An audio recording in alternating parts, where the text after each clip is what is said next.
Good morning, everyone. So, today we will discuss the language policy in the globalized world. So, in this lesson, we will explain how globalization has contributed to the spread of global languages and the decline of smaller languages. We will also discuss the relationship between globalization, language contact, and language change, and evaluate the role of technology in both accelerating language endangerment and supporting language revitalization efforts. Globalization has profoundly impacted language policies worldwide. So there are key aspects of this. Number one is the rise of global languages. So we all know that English has emerged as a dominant global language, impacting language policies in various ways, such as increased emphasis on English language education, in which many countries prioritize English education to improve international competitiveness and access to global information, such as, for example, South Korea emphasizes English in its curriculum to boost global competitiveness. And also, the dominance of English can marginalize other languages, particularly those spoken by smaller communities. Second is the increased linguistic diversity. The increased migration and globalization have led to greater linguistic diversity within many countries. So there are challenges for language policies, such as government face challenges in developing language policies that accommodate the needs of diverse linguistic communities while maintaining national cohesion. Issues of language rights, access to education, and cultural identity become increasingly complex. Third, the role of technology. The internet and digital technologies have facilitated the spread of information and communication across language boundaries.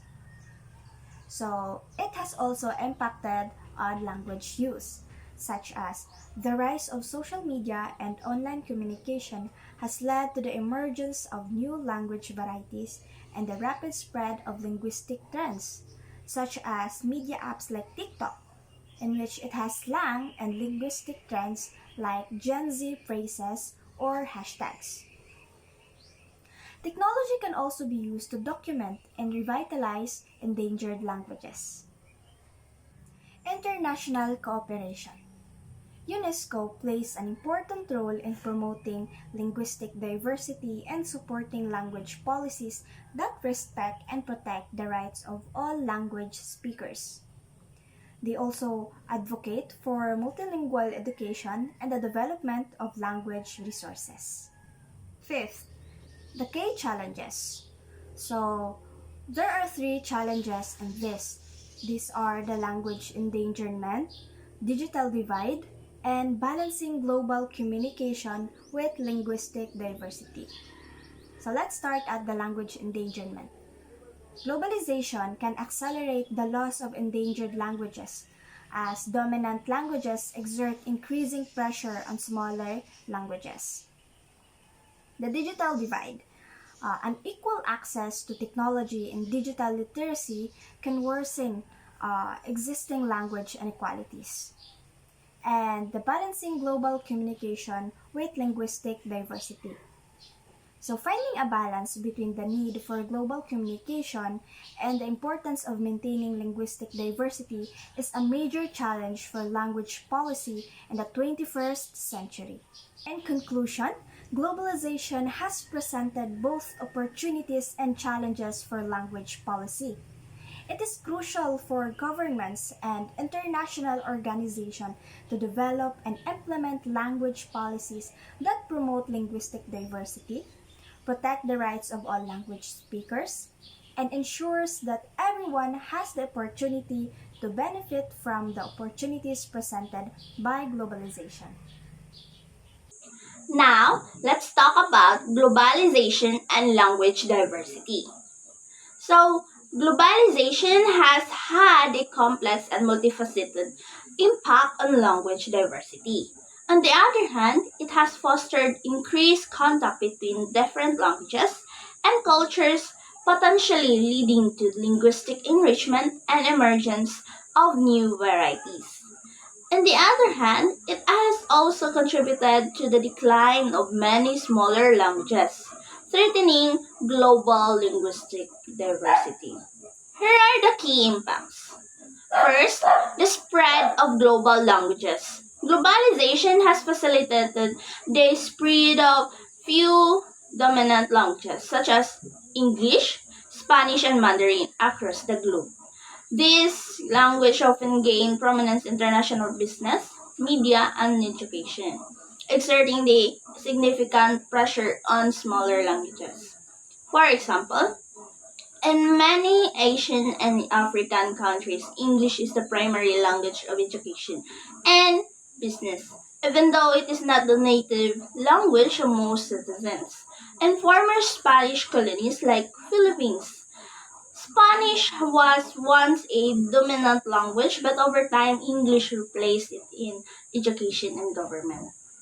The second one is the increased language contact. Globalization has increased contact between speakers in different languages, leading to language mixing, code switching, and emergence of new varieties. For example, Taglish, Tagalog, and English is commonly spoken in Philippines, where English words are mixed into Filipino sentences. The third one is economic pressures. In many parts of the world, speaking a dominant global language is seen as essential for economic success. This can lead to language shift as individuals abandon their minority languages in favor for dominant language. Minority languages suffer because of younger generations prefer to speak the dominant language. That offers career benefits, leading to language shift. Over time, entire languages disappear because they are no longer seen as useful in the job market. Now let's talk about the language endangerment. Language endangerment refers to the decline in the use of language, which can lead to language death. Globalization has the language endangerment in several ways. The first one is the dominance of global languages. The dominance of global languages like English can marginalize smaller languages, making them less relevant in social, economic, and cultural spheres. English and other global languages are widely used in education, media, and the workplace, reducing the relevance of minority languages. Now, the economic pressures. Economic pressures often force speakers of minority languages to shift to dominant languages for economic opportunities, leading to the decline of their native languages. People switch to dominant languages for job opportunities and social mobility, making smaller languages obsolete in daily life. Media and technology. The influence of global media and technology dominated by dominant languages can further marginalize smaller languages and accelerate language shift. Digital platforms are mostly in dominant languages, which marginalize smaller languages and discourages their use. Now let's talk about these consequences of language endangerment. First one is loss of cultural heritage. Each language carries with it its unique cultural and stories and language system, which language that is responsible to valuable cultural language. When a language disappears, entire cultural legacies are lost forever. The second one, erosion of linguistic diversity. The decline of smaller languages contributes to a significant loss of linguistic diversity, which is valuable to resource for humanity. The world loses different ways thinking and expressing which are important for understanding human history and knowledge. The third one is social and cultural marginalization. The loss of a language can have a significant impact on the social and cultural identity of individuals and communities. Minority language speakers often lose their cultural identity and face discrimination or exclusion in dominant language. Addressing language endangerment. Language endangerment occurs when a language is at risk of falling out of use. When a language disappears, we lose not only a means of communication, but also a repository of culture, history, and collective memory. Addressing language endangerment. First, language revitalization efforts. Revitalizing endangered languages is possible through concerted efforts at various levels. These are community based initiatives, government support, and international cooperation are crucial for revitalizing endangered languages. Second, promoting multilingualism. To combat language endangerment, fostering an appreciation for linguistic diversity is essential. It benefits societies by encouraging the coexistence of dominant and minority languages and supporting educational systems that value multiple languages equally. Third, addressing root causes. To tackle language endangerment effectively, we must address its underlying causes. Addressing the social factors, empower marginalized communities to take pride in their linguistic heritage.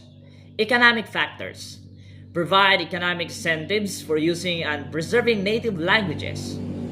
Political factors, ensure that policies support rather than suppress minority languages. And now let us proceed to the role of international organizations. International organizations play a crucial role in shaping global language policies. Their contributions include: first, setting global standards, developing human rights frameworks that guarantee language rights, such as education in one's mother tongue, creating guidelines for member states on language planning and preservation. Second, promoting linguistic diversity, raising awareness about endangered languages through campaigns and reports, funding revitalization efforts such as creating educational materials or documenting dying languages. So, in the role of international organizations and language policies, aside from it sets global standard, promote linguistic diversity, it also facilitates international communication. So, it compromises two key forms: the language services and the multilingualism operation. In language services, many international organizations provide language services such as translations and interpretation, so that the members and the global community could understand each other well. So in multilingualism operation, their purpose is to build multilingual environment for them to protect and respect and appreciate the linguistic diversity for everyone. So next is to address global challenges, to navigate the global issues by utilizing the SDGs or the Sustainable Development Goals. This can be the solution towards the problems in our society. And Sustainable Development Goals determine the importance of sustainable development towards linguistic diversity. Aside from that, SDG also encourage multilingual education and protect the endangered languages. So the examples of institutional organizations with significant influence on language policies are United Nations, UNESCO, or United Nations Educational, Scientific, and Cultural Organization, Council of Europe, and of course the European Union. So, in these institutional organizations, they also face a lot of challenges. So, this includes limited resources, political influence, and of course, the enforcement challenges. In limited resources, there isn't enough money for language programs, and not everyone has the capability to access the technology and infrastructure for language education. So in political influence also, different countries or organizations have conflicting interests and have a political tensions that could prevent cooperation on language policies. So lastly is the enforcement challenges. It's very hard to implement language policies worldwide because countries have different laws and regulations and there's a limited power to enforce those policies. So in conclusion, international organizations are very important groups that help decide how languages are used around the world. And they also promote human rights, the right to fight for people's right to speak their own language. And these organizations also save languages that are at risk of disappearing. Maybe they will going to revitalize it. And by supporting many languages, they create a fairer world where everyone's language is valued and appreciated. And this helps people keep their cultures and traditions alive and well preserved. Thank you.